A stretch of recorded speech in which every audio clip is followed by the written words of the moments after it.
Meter Madness, when blood sugar checks help and when they wreck your day.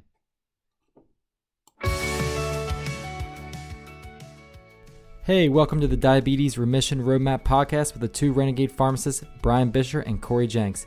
You are listening to this because you are a person with type 2 diabetes who is committed and driven to breaking free from this diagnosis and creating a real, meaningful change in your health and life. In these episodes, we're here to help you ditch the scripts with doses of unconventional wisdom on topics such as fitness, nutrition, medication, mindset, and more. So without any further delay, let's dive right in. Hey, what's going on? Brian here for a quick solo episode that I really want to share with you this important topic on blood sugar monitoring. So quick story, I was talking to a client and they were telling me how they flipped out. Their CGM was beeping at 162 after just having a single latte and breakfast, part of their normal routine. And they told me that they almost like scrapped the whole day, right? They said that they just were like, whatever, this whole idea of my blood sugars were good yesterday and then I did this and it shot up. And I've had this latte before and it didn't get this high. So I thought it was okay. So it really just kind of made me feel defeated and like I wanted to just forget the whole day. And I like to call this problem number panic. And that's because we just a lot of times overreact with one certain reading when there are just so many factors that can be involved with how food influences your blood sugar. So let's just really talk about what counts as routine checking, because there's quite a different number of ways to do this versus, there's the continuous glucose monitors that are out there with daily checks, with continuous checks of your blood sugar, and you see it up and down, which can be very helpful. It can give you really good insight into how certain foods influence your blood sugar. And not only that, but you got to look a little bit deeper into not just the food, but what else is going on in your body. How's your sleep? How's your stress? How's your movement? What other foods are you eating along with that food?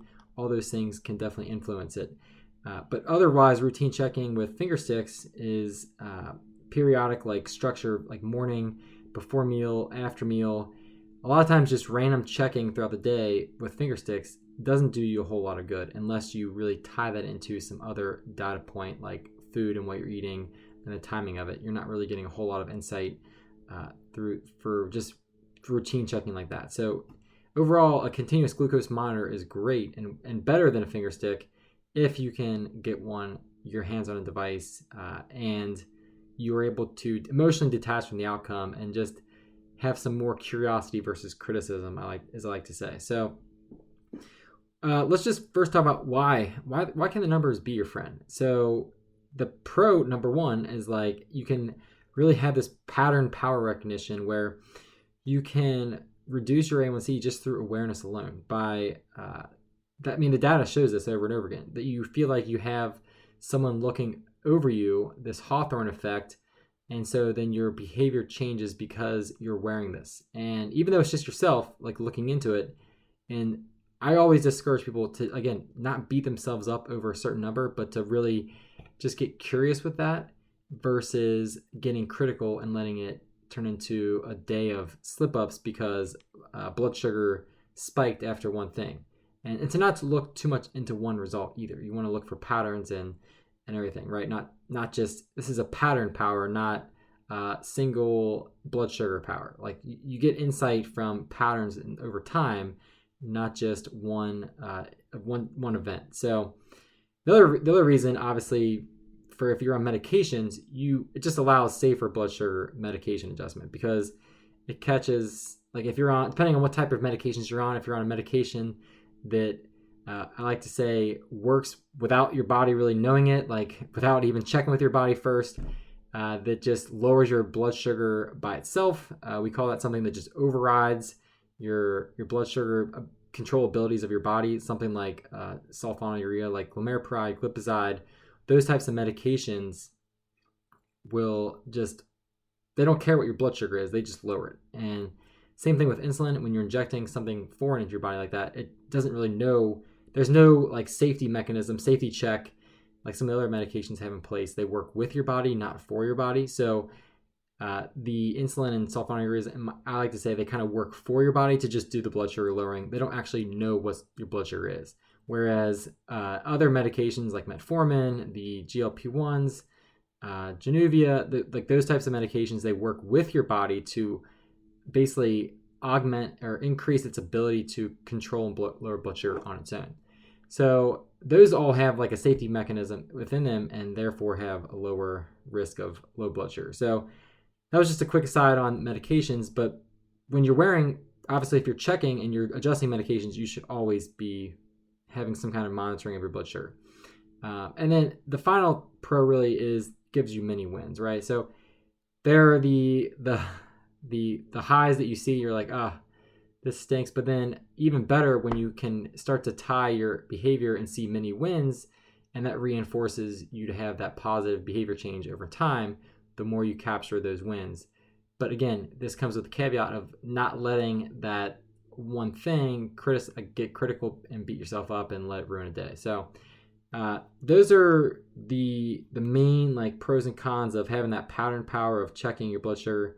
And then let's talk about when tracking turns toxic here. So I think a big con of tracking your blood sugar too often is you just get data overload and anxiety. So up to a third of people report stress with every finger stick, continuous glucose monitor alert, and that fatigue can really drive obsessive behavior with your blood sugar, and it can take the enjoyment out of life in general. Like when you're so fixated on checking and your numbers, and it just drives anxiety, and it really it makes life even more challenging and difficult. Yeah, it in a way is keeping you safer and helping you have this guidance towards, in my opinion, putting diabetes in remission. But at the same time, if it's like making your emotional health miserable, then there's a big trade-off there. So the other big con, I think, is just chasing those spikes like we talked about. Like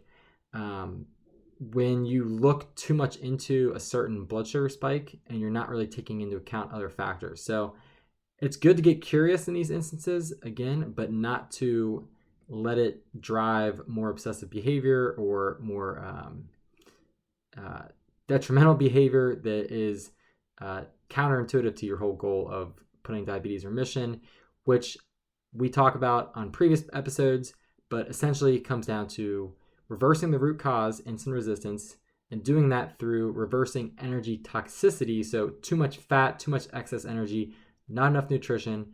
So you've got to start building in movement. You got to start building muscle, strengthening those muscles, make them more sensitive to absorbing sugar, more ability, more storage capacity for storing sugar, and increasing that overall tank, and then reversing getting rid of excess energy and fat on your body. So that's the roadmap. And so blood sugar, but the thing is, like, blood sugar in general is not going to, your numbers will improve the more you get closer to that goal.